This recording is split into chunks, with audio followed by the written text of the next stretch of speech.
Bismillahirrahmanirrahim. Assalamualaikum warahmatullahi wabarakatuh. Salam sejahtera dan salam gigayaku demi ilmu dan dharma. Bak kata pepatah, tak kenal maka tak cinta. Nama saya Muhammad Nazif Naufal bin Muhammad Nur Asmaruddin selaku pembicara anda pada hari ini. Sebagai yang sudah sedia maklum, negara Malaysia merupakan negara yang membangun dan maju dalam Asia ini. Negara Malaysia juga mampu untuk berdiri sama tinggi dan duduk sama rendah dengan negara-negara di Eropah maupun negara di Asia itu sendiri. Sebagai contoh, negara di Eropah seperti Jerman dan negara Asia seperti China dan Jepun. Walau bagaimanapun, malangnya negara Malaysia ini tidak dapat lari daripada isu masalah penyalahgunaan dadah.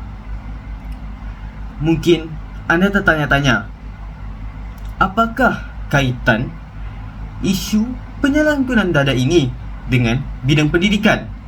Baiklah, pertanyaan dan persoalan yang bermain di gawang minda anda akan saya jawab sebentar lagi. Mencari timba si anak dara di bawah sarang burung tempua. Salam sembah pembuka bicara. Selamat datang untuk semua. Baiklah, isu penyalahgunaan dadah ini sering atau sentiasa dikaitkan dengan remaja, terutamanya remaja iaitu pelajar ataupun murid di sekolah.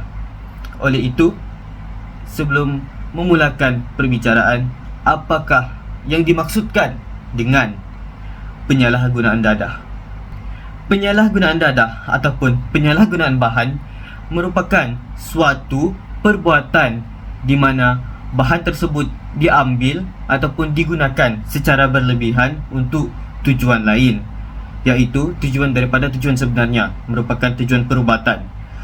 Penyalahgunaan dadah ini bukan sahaja digunakan dari dadah, namun bahan-bahan lain seperti alkohol ataupun gam, syabu turut digunakan untuk tujuan lain. Tujuan-tujuan tersebut digunakan untuk seperti menghayal dan sebagainya.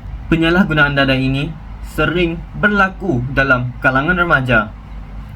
Hal ini menyebabkan penyalahgunaan dadah ini merupakan salah satu kesalahan maupun dari segi undang-undang ataupun segi agama. Hal ini kerana penyalahgunaan dadah ini mampu bukan saja memudaratkan kesihatan diri secara fizikal, namun penyalahgunaan dadah ini turut memberi impak kepada mentaliti seseorang. Baiklah, saya akan meneruskan perbicaraan kita pada hari ini, iaitu mengenai 3 aspek penyalahgunaan dadah, iaitu yang pertama, punca penyalahgunaan dadah, kedua, kesan penyalahgunaan dadah, dan yang ketiga, langkah bagi mengatasi penyalahgunaan dadah dalam negara kita. Baiklah, yang pertama iaitu punca. Oleh itu, saya akan sedikit sebanyak mengaitkan bagaimana aspek-aspek tersebut dapat memberi impak ataupun berkait dengan bidang pendidikan. Baiklah, pertama sekali, punca penyalahgunaan dadah.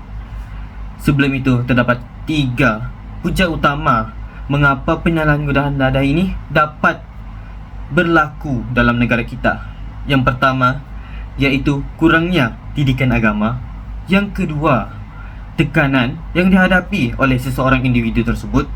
Dan yang terakhir adalah rakan dan keluarga menjadi faktor mengapa individu dipengaruhi untuk mengambil dadah. Baiklah, yang pertama sekali, kurangnya didikan agama. Hal ini dikarenakan ibu bapa atau keluarga kurang memberi pendedahan ketika usia muda kanak-kanak. Hal ini menyebabkan kanak-kanak kurang mengetahui apa itu dadah dan apa itu kesan-kesan sekiranya mengambil dadah. Seterusnya, penggunaan gadget yang berleluasa dalam setiap diri individu. Gadget tersebut mampu memberikan impak yang positif. Walau bagaimanapun, gejala-gejala sosial ini mampu memberi pelbagai kesan-kesan buruk. Contohnya, maklumat-maklumat palsu ataupun maklumat-maklumat yang tidak baik dapat disebarkan dan mempengaruhi mental dan cara berfikir kanak-kanak. Hal ini menyebabkan kurangnya didikan agama ataupun kurangnya didikan secara am dapat mempengaruhi bagaimana individu akan terjerumus kepada penyalahgunaan dadah. Seterusnya, tekanan yang dihadapi oleh seseorang individu. Kita tahu bahawa setiap individu mempunyai masalah yang tersendiri. Mungkin individu A tidak mempunyai masalah yang sama dengan individu B, namun mereka mempunyai tekanan yang tersendiri. Baiklah, sebagai contoh, remaja pada hari ini bukan sahaja menghadapi masalah di sekolah, namun mungkin remaja tersebut juga menghadapi masalah-masalah luar. Contohnya, pergaduhan antara ibu bapa di rumah, ataupun hilangnya orang kesayangan, mempunyai pelbagai tugas, mencari pekerjaan di usia muda, ataupun masalah percintaan. Hal ini sekaligus memberikan tekanan-tekanan kepada individu tersebut. Secara tidak langsung, apabila mereka mencapai had tekanan mereka, mereka akan cuba mencari jalan penyelesaian termudah, iaitu mungkin menjurus kepada pengambilan dadah. Hal ini kerana pengambilan dadah ini boleh membuatkan mereka khayal ataupun melupakan segala realiti. Oleh itu, mereka mengambil inisiatif ini sebagai jalan termudah dan tercepat. Akhir sekali dalam punca penyalahgunaan dadah, iaitu faktor rakan sebaya dan keluarga. Baiklah, seperti yang kita tahu, rakan sebaya merupakan individu ataupun pihak di mana kita sentiasa bersama mereka. Sebagai contoh, pelajar atau murid menghabiskan masa kira-kira 6 jam sehari di sekolah. Oleh itu, guru ataupun murid meluangkan banyak masa sesama mereka. Seterusnya, keluarga. Keluarga ini merupakan salah satu pihak ataupun anggota yang penting dalam diri. Mungkin anda tertanya-tanya, bagaimana rakan mampu mempengaruhi individu untuk mengambil dadah? Baiklah, sebagai yang kita tahu, rakan sebaya merupakan pihak yang sentiasa bersama kita, maupun susah ataupun senang. Oleh itu, pemilihan rakan sebaya yang baik adalah penting. Pertama, rakan sebaya yang bermasalah mungkin akan mengajak ataupun memberi dadah. Mungkin mulanya secara ringan. Contohnya, memberi rokok ataupun vape. Semakin lama, mungkin rakan sebaya yang bermasalah tersebut akan mengajak rakan-rakannya untuk mencuba dadah. Oleh itu, rakan merupakan faktor yang amatlah penting. Seterusnya, anggota keluarga. Misalnya seperti ibu dan bapa. Ibu dan bapa ini mungkin memberikan tekanan ataupun kurang memberikan kasih sayang maupun didikan kepada anak mereka. Hal ini menyebabkan anak mereka merasa terhirau ataupun kurangnya kasih sayang. Hal ini juga disebabkan oleh ibu bapa yang materialistik, di mana mereka hanya mengejar kemewahan dunia dan kesenangan hidup tanpa memikir panjang tentang bagaimana perasaan anak-anak mereka. Baiklah, berikut merupakan sedikit sebanyak punca ataupun faktor bagaimana penyalahgunaan dadah ini mampu hadir dalam diri individu tertentu. Seterusnya, kita beralih kepada kesan, impak ataupun implikasi penyalahgunaan dadah. Terdapat 3 pihak yang terlibat dalam kesan penyalahgunaan dadah ini. Yang pertama iaitu pihak individu ataupun pengambil dadah itu sendiri. Pihak yang kedua merupakan pihak keluarga dan masyarakat. Akhir sekali, pihak yang ketiga merupakan pihak negara. Baiklah, yang pertama sekali, pihak individu. Salah satu kesan yang diterima oleh pihak individu adalah menjejaskan kesihatan diri mereka. Baiklah, pihak individu yang mengambil dadah ini lebih tinggi risiko untuk mendapatkan penyakit HIV atau AIDS. Selain itu, diri individu tersebut akan menjadi tidak bermaya. Selain daripada segi fizikal dan kesihatan, pihak individu tersebut juga akan mengalami kesan dari aspek mental. Pihak individu tidak mampu untuk berfikir secara waras. Hal ini disebabkan penyalahgunaan dadah itu akan menyebabkan individu tersebut menjadi khayal dan tidak dapat berfikir secara rasional. Sebagai contoh, individu tersebut hanya memikirkan untuk bagaimana mendapatkan dadah, dari mana mereka boleh mendapatkan sumber tersebut. Mungkin anda tertanya, apa kaitannya dengan bidang pendidikan? Seperti yang kita tahu, penyalahgunaan dadah ini sering dikaitkan dengan pihak remaja. Pihak remaja ini biasanya dalam kalangan 16 hinggalah 20 tahun. Dan pihak-pihak ini berumur dalam kalangan-kalangan pelajar dan murid-murid. Oleh itu, jika individu ataupun murid tersebut sendiri yang mengambil dadah, hal ini akan menyebabkan bidang pendidikan tersebut tergugat. Mengapa? Hal ini kerana pendidikan memerlukan dua pihak, iaitu pengajar dan pembelajar. Jadi, murid tersebut merupakan pembelajar. Apabila pembelajar itu tidak berada dalam keadaan yang sedia ataupun dalam keadaan yang baik, maka tidak berlakulah pendidikan. Oleh itu, jika semakin banyak individu pelajar ataupun murid yang mengambil dadah, hal ini menyebabkan pendidikan akan semakin tergugat dan akhirnya rosaklah bidang pendidikan dari segi aspek pelajar. Seterusnya, kita beralih kepada kesan kepada pihak keluarga dan masyarakat. Baiklah, pertama sekali kepada pihak keluarga. Sekiranya terdapat individu yang mengambil dadah dalam keluarga tersebut, hal ini menyebabkan keluarga tersebut akan menjadi pecah belah ataupun menjadi huru-hara. Hal ini juga menyebabkan penceraian antara ibu bapa. Oleh itu, bagaimana pula dengan aspek pendidikan? Sekiranya ibu bapa tersebut bercerai, oleh itu hal ini menyebabkan kanak-kanak ataupun anak-anak mereka akan menghadapi masalah mental ataupun kesedihan. Hal ini menyebabkan mereka akan terjejas dalam aspek pendidikan kerana emosi mereka yang tidak stabil. Selain itu, penceraian rumah tangga ini juga menyebabkan mungkin ibu bapa tersebut akan menghadapi kesukaran untuk memberikan pendidikan kepada anak mereka. Contohnya, apabila ibu bapa bercerai, ibu bapa tersebut mungkin kekurangan duit ataupun kekurangan kemudahan untuk menghantar anak mereka ke sekolah. Dari aspek masyarakat pula, kesejahteraan masyarakat akan tergugat. Baiklah, dalam pihak masyarakat pula, masyarakat akan hidup dalam kehidupan yang tidak sejahtera. Selain itu, masyarakat kita juga akan dipandang buruk.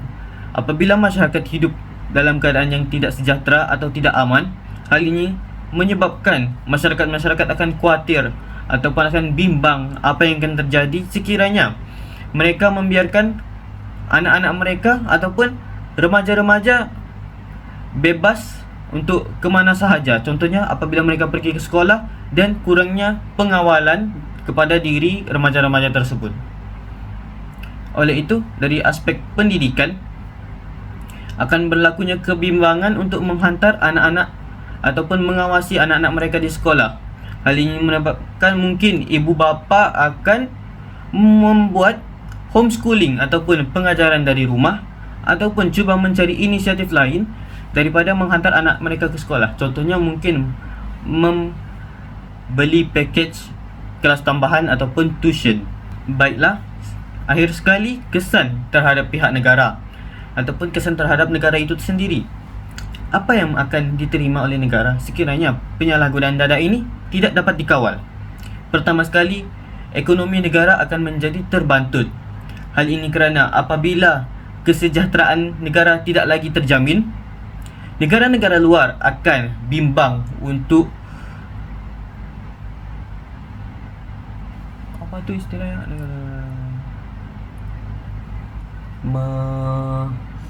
melabur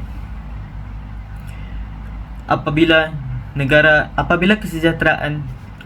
kesejahteraan negara itu tidak terjamin. Negara-negara luar akan bimbang untuk melabur dalam negara kita. Hal ini kerana mungkin seperti pembangunan ekonomi yang tidak maju ataupun tidak membangun, menyebabkan negara luar bimbang sekiranya mereka melabur di negara Malaysia ini, mereka hanya mendapatkan kerugian semata-mata. Oleh itu, dari aspek ekonomi tersebut, bagaimana pula dengan bidang pendidikan? Sebagaimana yang kita tahu, pihak kerajaan atau negara itu sendiri memberi banyak peruntukan kepada bidang pendidikan. Oleh itu, sekiranya negara terbantut ataupun ekonomi negara terbantut, maka peruntukan yang diberikan kepada bidang pendidikan terpaksa dikurangkan, ataupun mungkin tidak ada lagi peruntukan yang akan diberikan. Oleh itu, berikut merupakan kesan-kesan yang akan dihadapi jika penyalahgunaan data ini terus berleluasa. Baiklah, akhir sekali, merujuk kepada usaha atau langkah mengatasi penyalahgunaan data. Baiklah, terdapat 3 juga pihak yang memainkan peranan yang amat penting dan signifikan dalam mengatasi masalah atau isu penyalahgunaan data ini. Yang pertama merupakan peranan ibu bapa. Yang kedua merujuk kepada peranan pihak sekolah, dan akhir sekali merujuk kepada peranan pihak kerajaan.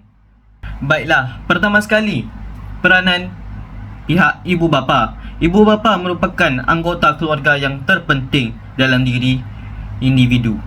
Baiklah, bagaimana ibu bapa boleh memainkan peranan mereka dalam mengatasi masalah penyalahgunaan data ini? Baiklah, ibu bapa haruslah meluangkan banyak masa bersama anak-anak mereka bermula daripada usia muda. Hal ini bagi memastikan mereka mempunyai nilai kasih sayang yang mencukupi. Bukan itu sahaja, walau bagaimanapun, terdapat ibu bapa yang menganggap hal ini adalah remeh. Namun, sejujurnya, nilai kasih sayang adalah penting bagi setiap individu. Sebagai contoh, sekiranya ibu bapa itu meluangkan banyak masa dengan anak-anak mereka secara tidak langsung akan menjadi lebih terbuka. Hal ini menyebabkan anak-anak mereka akan berkongsi pelbagai masalah ataupun apa yang dihadapi oleh mereka dengan ibu bapa. Ibu bapa akan menjadi tempat meluah mereka yang pertama, bukannya rakan-rakan ataupun guru kaunseling. Selain itu, ibu bapa juga haruslah mengawal pergerakan ataupun mengawal pergaulan anak-anak mereka. Bukan sebagai ibu bapa yang mengkongkong anak mereka, namun sebagai ibu bapa yang prihatin dan sayang akan anak mereka. Ibu bapa boleh berkenal-kenalan dengan rakan-rakan anak mereka ataupun boleh juga mengawasi penggunaan gadget. Contohnya, mungkin boleh bertanya tentang gadget-gadget kepada anak mereka ataupun mengawasi laman sesawang ataupun penggunaan aplikasi dalam gadget anak mereka. Yang kedua merupakan peranan pihak sekolah. Pihak sekolah boleh mengawasi murid-murid di sekolah. Hal ini kerana murid-murid ataupun anak-anak meluangkan sebanyak 6 jam masa mereka di sekolah. Oleh itu, mungkin pihak sekolah boleh mengadakan aktiviti kokurikulum mengenai pengenalan isu-isu semasa. Contohnya, isu penyalahgunaan dadah itu sendiri.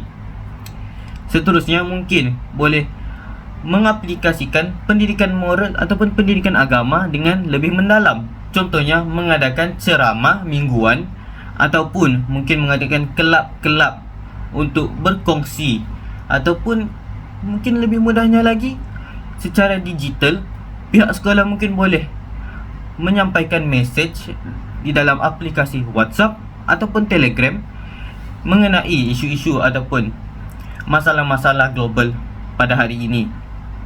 Bukan itu sahaja, pihak sekolah juga perlu dengan lebih teliti menerangkan apa masalah-masalah tersebut.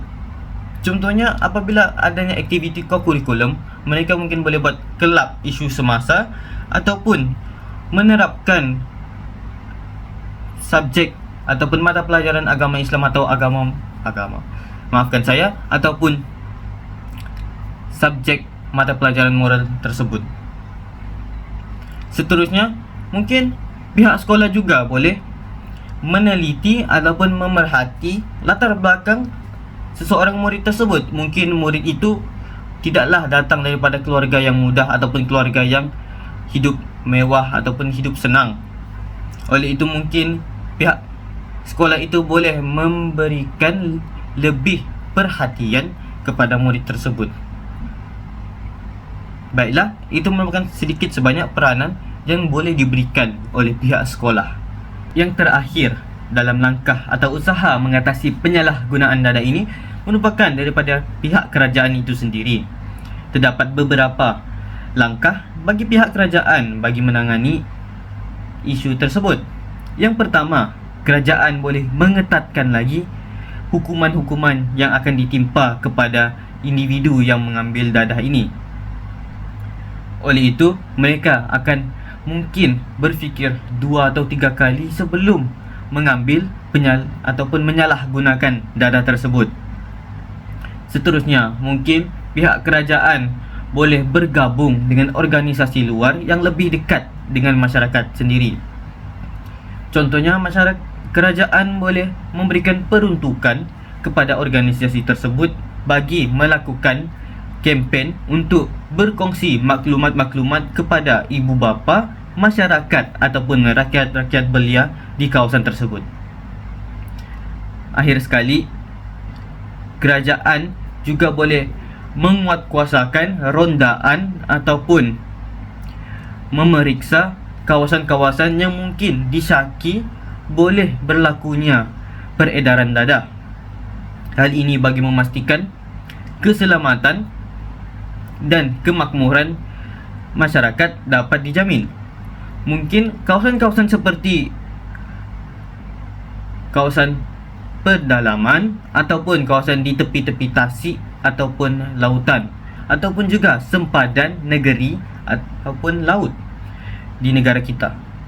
Baiklah, itu merupakan sedikit sebanyak langkah atau usaha yang dapat dilakukan oleh pelbagai pihak dalam memastikan kes penyalahgunaan dadah ini dalam keadaan terkawal.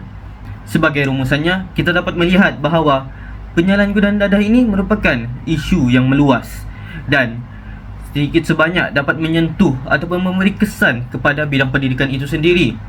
Oleh itu, setiap pihak haruslah cakna dan sentiasa mendapatkan maklumat terkini mengenai isu-isu semasa ini, seperti isu penyalahgunaan dadah itu sendiri.